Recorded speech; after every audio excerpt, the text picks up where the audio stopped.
କ'ଣ ହେଇଛି? କଣ ହେଇଛି ନ ହେଇଛି ସେ କଥା ମୁଁ ପଛରେ କହିବି। ମତେ କୁହନ୍ତୁ ଶାନ୍ତନୁ ଘରେ ଅଛନ୍ତି ନା ନାହାନ୍ତି?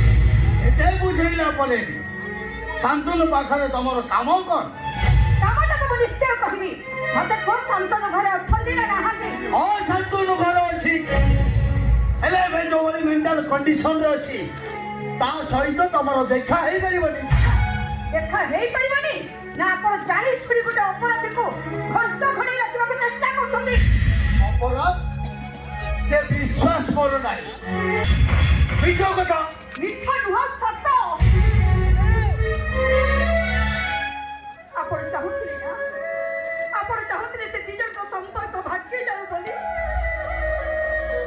ଇଚ୍ଛା ନଥିଲେ ବି ସେ ଦି ଜଣଙ୍କ ସମ୍ପର୍କକୁ ମୁଁ ଭାଙ୍ଗି ଯାଇଛି। ଅନୁଭବ କରିଛି ଝିଅର ଦୁଃଖକୁ।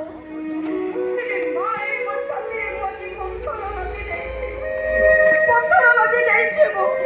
ଶୁଣନ୍ତୁ କୁସୁମ ଦେବୀ, ଯାହା କହିବାର ଅଛି ଶୀଘ୍ର କୁହନ୍ତୁ। ମୋ କହିବା କଥା ମୁଁ କହିସାରିଛି। ବାକି ଯାହା କହିବା କଥା ଶାନ୍ତନୁ ଆସିଲେ କହିବେ। କହିବାର ସବୁ ରାସ୍ତା ତମେ ବନ୍ଦ କରିଦେଇଛ। ଦାଦା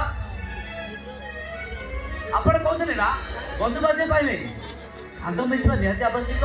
ହେଲେ ଖାନ୍ଦର ଉତ୍ତରଟା ନ ମାପି ମୁଁ ବିରାଟ ବଡ଼ ଭୁଲ କରିଦେଇଥିଲି। ଆଉ ତାହାର ଦଣ୍ଡ ମତେ ଠିକ ମିଳିସାରିଛି, ଠିକ ମିଳିସାରିଛି ମତେ।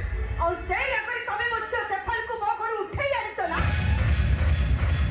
ମୁଁ ତ ହାତ ଯୋଡୁଛି ଶାନ୍ତନୁ। ଗୋଟେ ମା ଆଜି କାଲି ପ୍ରତି ତା ଝିଅର ଜୀବନ ଭିକ୍ଷା ମାଗୁଛି। ମୋ ଝିଅକୁ ମତେ ଫେରେଇ ଦିଅ, ଫେରେଇ ଦିଅ ମୋ ଝିଅକୁ। ଓଏ stop it! ମୁଁ ତମ ଝିଅକୁ ଉଠି ଆଣିଛି ଏଇଟା ତମେ କହିପାରୁଛ? ଆରେ କି ଅପରାଧ କରିଥିଲି କାହିଁକି ଆମ ସମ୍ପର୍କରେ ପାଟି କ୍ଷୟ କରିଦେଲ ସେ କଥା ମୁଁ ଜାଣିବାକୁ ଚାହେଁ ନା। ଆଉ ଆଜି ବି ନୁହେଁ, ପ୍ଲିଜ ତମେ ଯଦି ଚାଲିଯାଅ ମୁଁ ତମକୁ ହାତ ଯୋଡ଼ିଦେଇ ବଦଳିକା ଶାନ୍ତିରେ ବଞ୍ଚିବାକୁ ଦିଅ।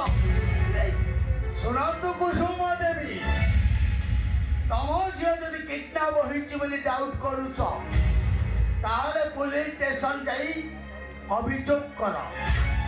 ଏଠି ଏଭଳି ପ୍ରହସନ କରିବା ମାନେ କ'ଣ? ଯାଆନ୍ତୁ, ଚାଲି ଯାଆନ୍ତୁ ଏଠୁ। ଚାଲି ଯାଉଛୁ ବୋଲିକି ଚାଲି ଯାଉଛି। ହେଲେ ଗଲାବେଳେ ଗୋଟେ କଥା